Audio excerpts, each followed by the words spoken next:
everybody, it's Jen from Vine Styles. I hope you're doing well and that you're staying safe. I also hope that everybody had a good and safe Thanksgiving with lots of delicious turkey and of course wine to pair with it.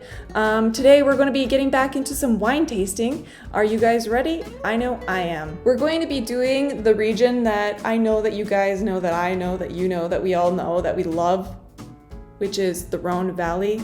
We have the northern Rhone all the way to the southern Rhone, and of course it is the best wine growing area in the world. Okay, well, I can't say that, but I can come pretty close to it and why it's my favorite place. Okay, so a little bit about the Rhone Valley. In the northern area, they have a continental climate. As you follow the river down, it becomes a little bit more Mediterranean. With their climates there, a little bit warmer and a little bit drier, right?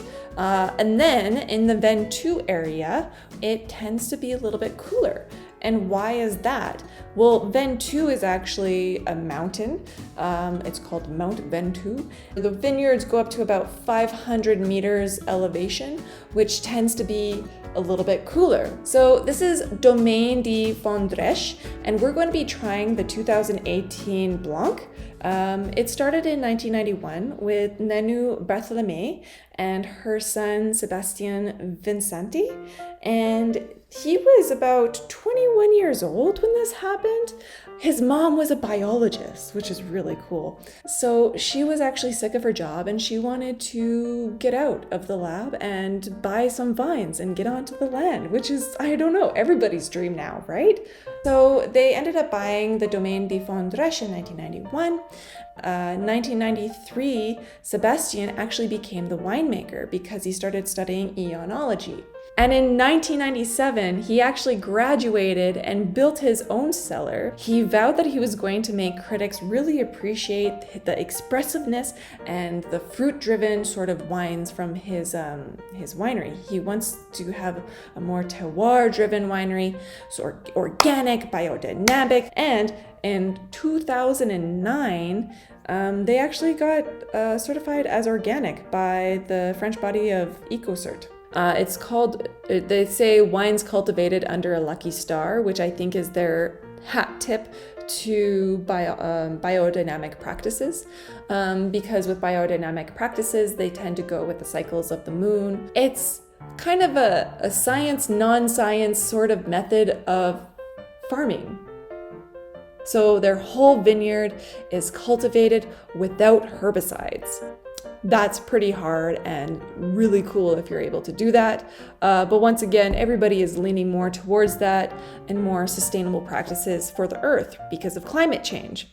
The whole idea of biodynamic is that you give back to the earth of what you're taking. They use a nitrogen blowdown press and it enables them to avoid the use of sulfites. And so it keeps the wine fresh. One thing that's really hard about, I think, especially Grenache Blanc and I believe Claret, is that they tend to oxidize really quickly. And so this is quite an impressive thing that they're able to use. And another thing that they use is an ovoid tank. And so they tend to be a little bit more oval. And so just by the natural fermentation process, you get little bubbles and everything, and it starts to just kind of move itself, right? But so it's low intervention practices, right? It's limestone soil with a clay sort of texture. And so it's actually low fertility. And so the vines actually struggle to grow, which is actually good because it actually produces a little bit more complexity in the wines. Just like humans, a little bit of stress creates a more complex character. Harvest actually starts at nighttime because it's cooler.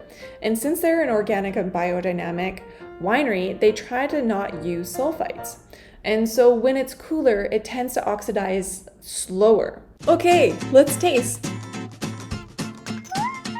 This looks like it is a pale lemon in color. Can you guys see that? Wow, okay, so This is like about a medium plus to pronounced aroma intensity. It is just wafting out of the glass, almost billowing out of the glass, if you will. Lots of floral, lots of almost like a floral bouquet. There tends to be a little bit more apricot and grapefruit notes. It gets into a little bit more of that stone fruity peachy note. There tends to be a more mineral chalky aroma in there, alongside with a little bit of like no, you know what it is? It's a herbaceous. It's a savory note. It smells so good.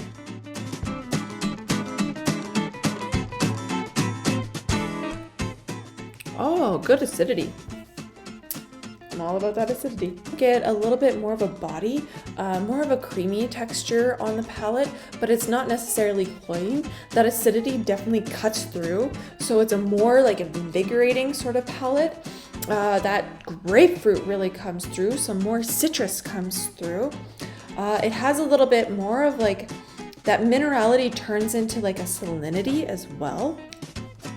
Grapefruit, apricot, peach, savory again. I just keep getting that savory herb, almost like a sage or the fennel. It was just surprising because I actually thought that this would be more of a simple sort of wine, something that you're just kind of like, oh yeah, it's just grapefruit and nectarine and that's it. No, this actually has some good complexity to it, and I think it would go well with food and without food. The first thing that comes to my mind would be fish, but you could probably go with a heavier or a meatier style of fish. Grilled cod steak or a grilled salmon sort of steak.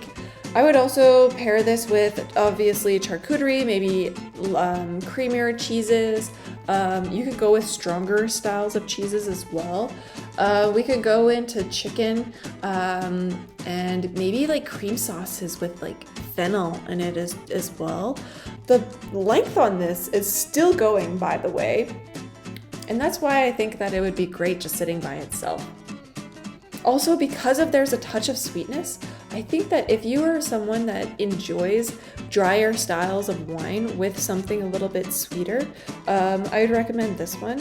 It does have that stone fruit note to it, and now I'm also starting to get a little bit of like a honeyed note, which is really cool. And by the way, I'm drinking this on a root day. So, fun fact, this was bottled on a flower day, going back to that biodynamic calendar that we were talking about earlier.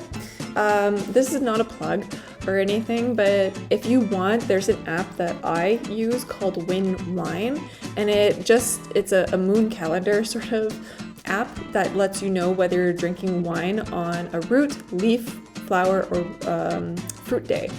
And the best days to drink wine are on flower and fruit days.